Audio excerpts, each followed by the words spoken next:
Okay, Assalamualaikum dan selamat datang ke rancangan Sembang Podcast bersama Saudara Aiman, episod ketiga. Okay, untuk episod ketiga ni kita dapat sponsor lah daripada sebuah perniagaan bernama Freshly Baked by Maya, mana perniagaan Cokoja. Dapat beberapa jenis Cokoja dia dan kita pun dah try. Sedap. So boleh check this out lah later. We'll give the link below dekat ruangan caption. Okay, untuk episod ini kita ada saudara Amar, pelajar tahun pertama English as International Communication. Kita ada saudara Aiman, pelajar tahun pertama juga, kos yang sama.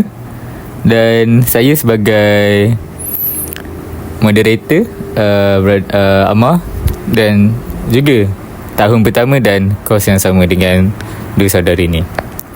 Okey, jadi dalam episod ketiga ni kita akan membincangkan tentang sekularisme yang terdapat di negara kita.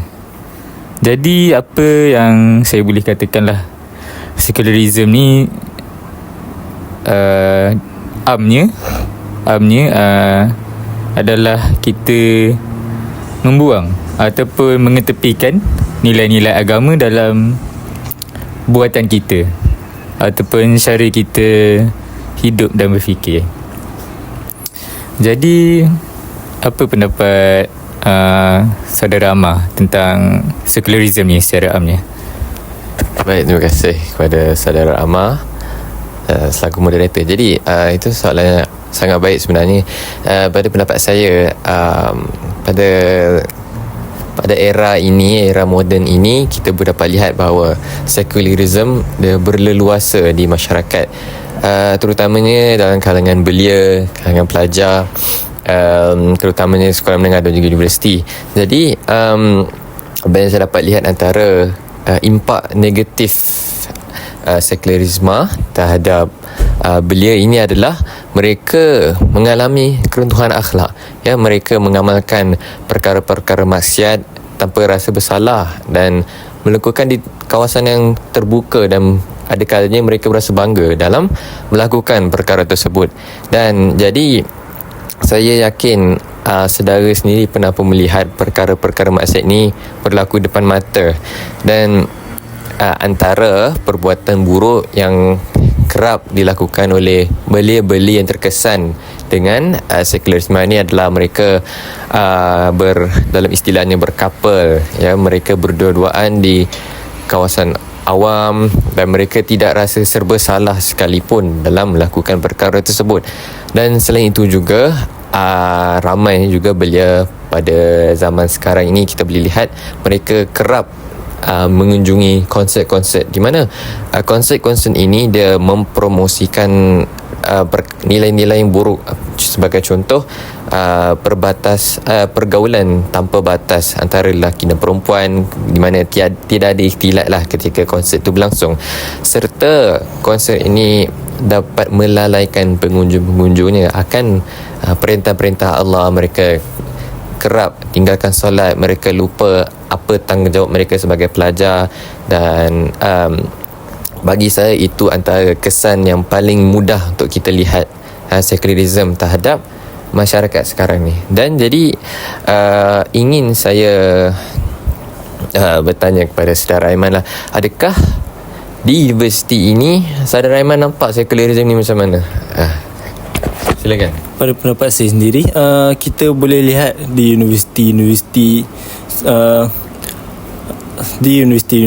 sama ada universiti Islam ataupun tidak, kita boleh lihat sekularisme itu pasti ada.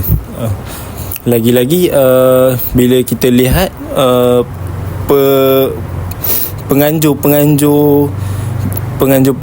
konsert-konsert itu sendiri daripada kalangan pelajar-pelajar universiti itu sendiri. So daripada apa yang kita lihat, punca utama dia ialah penganjur itu sendiri. Jadi masalah ini bila penganjur itu sendiri yang mengajak pergi ke konsert untuk diri mereka sendiri, untuk menarik keuntungan, menjadi populariti, menaikkan populariti mereka. Ini akan menjadi masalah yang boleh masalah ini akan menyebar di kalangan student, dan Islam itu bagaikan tiada lagi kalau masalah ini terus berlaku, terus ada dalam kalangan pelajar. Terima kasih kepada Amar dan kepada Aiman terhadap jawapan yang bernas dan teliti. Jadi kami sebenarnya telah melakukan analisis di mana kami menemubual seorang ahli Majlis Perwakilan Pelajar di sebuah institusi pengajian tinggi di Malaysia tentang penganjuran sesuatu acara ataupun event lah, ataupun festa, karnival dalam institusi tersebut. Dan juga kami juga telah mengwar-warkan ataupun menyebarkan sebuah Google Form, di mana Google Form tersebut mengandungi soalan-soalan tentang secularism di dalam penganjuran sesebuah karnival, festa ataupun event lah secara ringkasnya. Jadi apa yang kami dapat analisis dan kami dapat huraikan di dalam kajian kami tersebut adalah pelajar di Malaysia ni masih buta ataupun tidak celik dan tidak peka terhadap ajaran asas ataupun usul kita yang ada di dalam Al-Quran, di mana terdapat lebih 90% lah jawapan tersebut, sama ada di dalam temu bual dan di dalam Google Form yang kami telah sebarkan, menunjukkan yang mereka masih seorang yang mempunyai ciri-ciri sekularisme, di mana mereka banyak membuat ataupun mengadakan sesuatu acara, event, program semata-mata untuk keuntungan diri mereka sendiri, dan juga untuk paling penting dan paling banyaklah mereka ingin menguntungkan diri mereka dan mempopularkan diri mereka supaya orang memandang mereka dengan tinggi. Kerana of course lah, bila kita buat program yang hebat, program yang ramai orang datang, kita akan disanjung. Dalam masyarakat sekarang, mereka memuja-muja benda tersebut kerana kurangnya asas di dalam Islam ini sendiri. Jadi apa yang kami telah usulkan sebagai solusi terhadap masalah sekularisme ini adalah dengan mengutamakan dan mengetengahkan pengajian tadabbur Islam di dalam kalangan pelajar, tak kisah sama ada graduan, sama ada mahasiswa ataupun pelajar sekolah sendiri. Jadi kami bertiga telah melakukan penyelidikan tentang sekularisme ini, di mana kita telah menemubual seorang ahli Majlis Perwakilan Pelajar di sebuah institusi pengajian tinggi di Malaysia, dan juga kita telah menyebarkan Google Form pada mahasiswa-mahasiswa di universiti di Malaysia. Dan alhamdulillah kami mendapat banyak respon, dan kami dapat apa? Kami dapat simpulkan di mana semua jawapan yang diberi ataupun semua respon yang telah kami dapat itu dapat lihat yang pelajar-pelajar dan mahasiswa di Malaysia ni masih banyak yang terjebak ataupun dibelenggu oleh sebuah masalah itu sekularisme. Jadi dan apa yang kami dapat nampak di dalam sebuah soalan yang kami telah lakukan ataupun yang kami kaji, respon di mana kami bertanya tentang pergaulan bebas, dan sebagai audiens semua tahu pergaulan bebas ni memang tidak dibenarkan dalam Islam. Dibenarkan tetapi ada dia punya batas. Tapi mahasiswa dan respon yang kami dapat ini dapat lihat yang mereka seperti enabling the free mixings. Mereka berkata yang perkara tersebut biasa, dan mereka kata bahawa perkara tersebut perlu dalam sesebuah event. Ya benar, perlu, tetapi haruslah ada batasnya. Jadi apa yang kami simpulkan, mereka masih buta ataupun tidak celik dalam asas-asas Islam ataupun apa yang dicatatkan dalam usul kita, iaitu Al-Quran. Jadi apa yang kami usulkan sebagai solusinya adalah pengajian tadabbur Al-Quran, di mana pengajian tersebut dapat dipertengahkan dan diberi exposure kepada pelajar-pelajar sekolah ataupun mahasiswa sendiri. Kerana kami mendapati bahawa sebab kenapa mereka tidak memahami asas-asas ataupun asas-asas dalam Al-Quran ini adalah kerana kurangnya pemahaman terhadap Al-Quran itu sendiri. Jadi apa pendapat saudara Aiman tentang tadabbur Al-Quran ini? Bagi saya sendiri, tadabbur Al-Quran yang kita cadangkan ini sangat perlu, kerana tadabbur Al-Quran adalah panduan bagi semua manusia, panduan yang utama bagi semua manusia, seluruh umat Islam yang ada di muka bumi ini. Bagi pendapat saya sendiri, tadabbur Al-Quran ini penting untuk seluruh umat Islam, tidak kira sekolah menengah ataupun universiti, tidak kira umur, dalam kehidupan mereka, kerana Al-Quran ini adalah panduan yang utama untuk kita semua. Jadi kalau kita tidak tahu apa isi Al-Quran itu, kita akan berada dalam kesesatan yang nyata.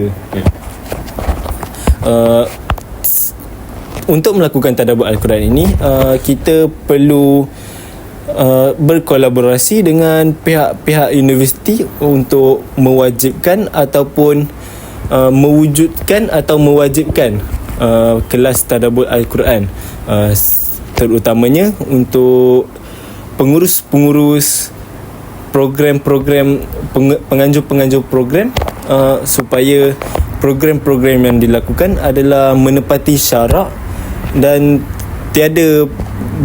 tidak berlakunya pergaulan bebas, tidak ada masalah-masalah akhlak yang berlaku semasa penganjuran program itu sendiri. Saya pass the floor kepada Brother Amar. Tak, dia isi aku isi supaya event akan datang dia dah diikut syariah. Tak apa, aku je ping dah. Boleh? Atau tak ada apa dah. Apa serau isi? Sekejap.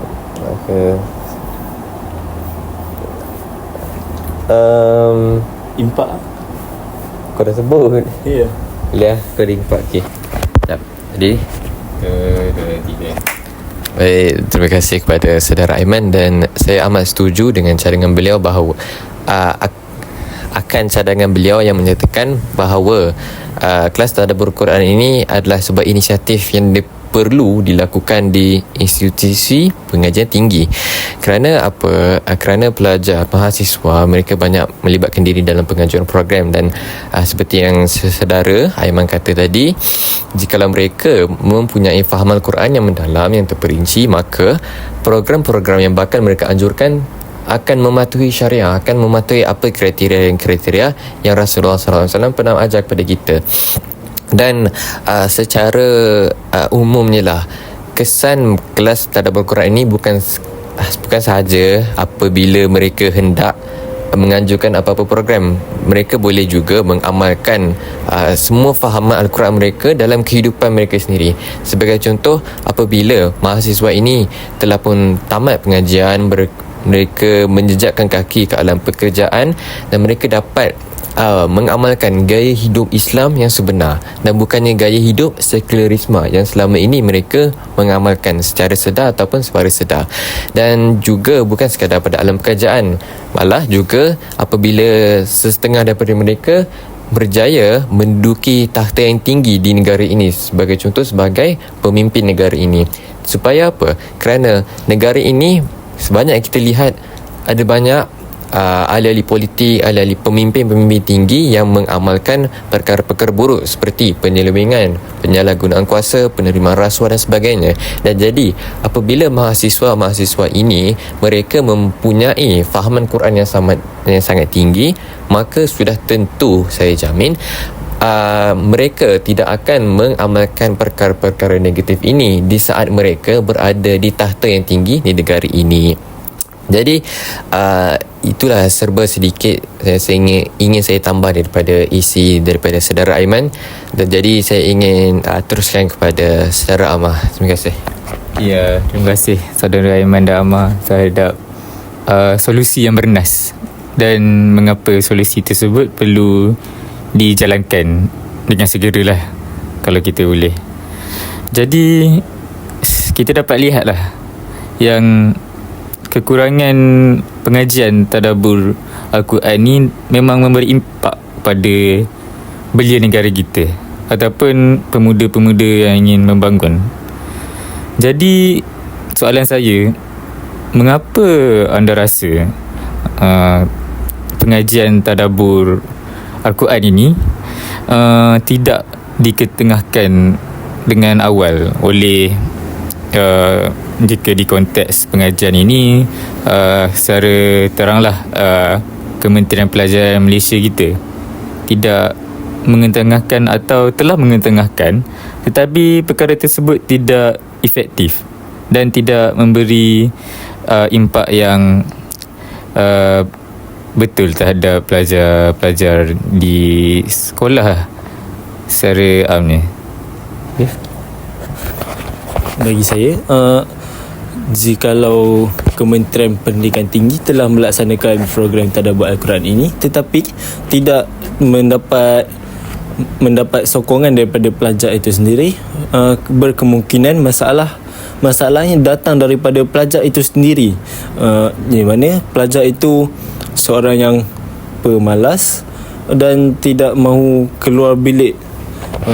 Pelajar-pelajar seperti ini, mereka hanya tahu 3 perkara, iaitu katil, kafe dan kelas. Hebat. Daripada ini kita boleh tahu yang bermasalah itu adalah pelajar sendiri. Jadi dengan ini kita perlu berusaha dengan lebih keras. Pihak-pihak universiti perlu berusaha dengan lebih keras seperti mewajibkan, maknanya kalau pelajar itu sendiri malas, kita perlu mewajibkan pelajar itu untuk memasuki kelas tadabbur Al-Quran ini. Seterusnya saya akan apakah pendapat saudara Amar? Baik, terima kasih saudara Aiman. Jadi seperti yang beliau telah petik di sebentar tadi, beliau mengatakan bahawa apabila pelajar malas, kita perlu wajibkan. Dan satu kekurangan lah yang saya nampak apabila mewajibkan sesuatu kelas ini adalah apabila pelajar tersebut menyertai kelas, mereka hanya belajar kerana untuk mendapatkan grade lulus. Yang bukan kelas tadabbur Quran sahaja benda ini berlaku, kelas-kelas sirah, kelas-kelas akhlak, perkara-perkara ataupun kelas-kelas yang menyentuh isu Islam. Kebanyakan pelajar hanya menyertai untuk mendapat grade yang cemerlang di atas sijil sahaja, dan mereka tidak mahu mengamalkan ilmu yang mereka pelajari di dalam kehidupan, dan juga untuk menyebarkan ilmu tersebut kepada orang lain. Kerana apa? Mereka tidak nampak kepentingan perkara tersebut di hadapan mereka. Mereka tak nampak pahala, tapi apa mereka nampak adalah grade A, grade 4 flat, yang dapat duit dan sebagainya. Dan jadi itulah antara sebab kenapa inisiatif ini ada kalanya kurang efektif, walaupun telah pun diadakan. Namun seperti yang saudara-saudara petik sebentar tadi, semuanya atas tanggungjawab diri sendiri, atas tanggungjawab pelajar itu sendiri. Jikalau mereka ingin berubah, maka mereka boleh berubah. Orang lain tak boleh ubah, even Allah pun tak boleh ubah. Allah dah sebut dalam surah Ar-Ra'd ayat 11, dan kita semua dah tahulah ayat tu macam mana. Dan jadi cara untuk mengelakkan perkara ini daripada berlaku, perkara mereka hanya join kelas untuk dapat lulus, dia tidak susah. Namun kita perlulah menasihati pelajar-pelajar sedemikian, terutamanya tenaga-tenaga pengajar. Ceritakan kepada mereka kenapa betapa pentingnya mempelajari dan mengamalkan ilmu tersebut, bukan sekadar belajar di atas kertas sahaja. Jadi itulah sedikit apa yang ingin saya kongsikan. Semoga dapat menjawab soalan saudara Ahmad tadi. Jadi silakan saudara Ahmad. Terima kasih Brother Aiman dan Brother Amar. Jadi saya setuju dengan jawapan kedua-dua jawapan yang diberi. Dan juga saya juga berpendapat bahawa perkara ini tidak akan berubah jikalau diri sendiri ataupun pelajar tersebut ingin berubah sendiri. Dan juga pentingnya tenaga pengajar. Sebagai contoh, jika tenaga pengajar tersebut juga mengamalkan sekularisme, jadi perkara ini tidak akan berhenti. So apa yang saya ingin ketengahkan adalah perkara ini amat penting untuk terima kasih jawapan yang bernas daripada saudara Aiman dan saudara Amar. Saya bersetuju dengan kedua-dua jawapan mereka. Jadi saya juga ingin cakap tentang pendapat saya, di mana ya betul, pelajar tersebut juga perlu mempunyai niat ataupun action untuk mengubah diri sendiri. Dan juga tenaga pengajar juga penting, kerana jika tenaga pengajar tersebut tidak melakukan apa yang patut dilakukan ataupun apa yang dia perlu mengajar, pelajar tersebut juga tidak akan ada niat ataupun ada rasa nak berubah tersebut. Jadi apa yang kami boleh selepas soalan-soalan dan pendapat-pendapat yang diberikan oleh dua panel kita sudah berada di akhir rancangan kita di episod ketiga Sembang Kencang bersama Brother Aiman. Oleh itu, apa yang saya boleh ringkaskan tentang episod ini adalah sekularisme tersebut masih berleluasa, dan jika kita tidak melakukan tindakan yang sepatutnya ataupun kita mencegah perkara ini, akan menjadi perkara yang normal ataupun akan dinormalisasi oleh mahasiswa ataupun belia-belia negara kita secara amnya. Jadi apa yang saya belajar, kita patut mencegah benda yang salah dan menormalkan benda yang betul.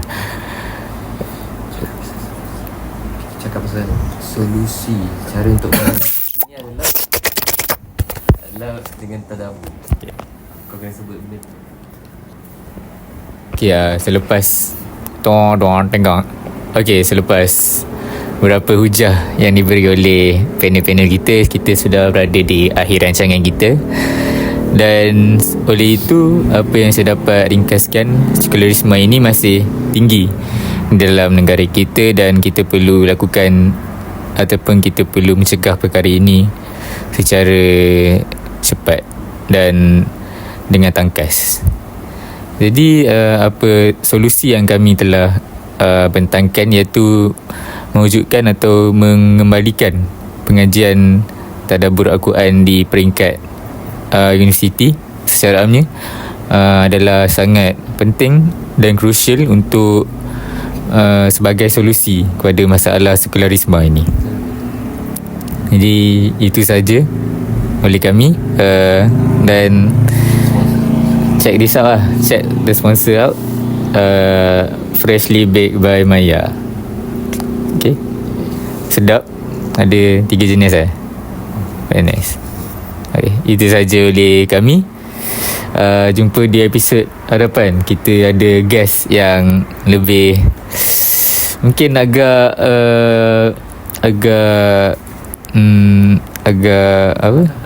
agak controversial lah guest selepas ini. LGBT. Stay tune LGBT.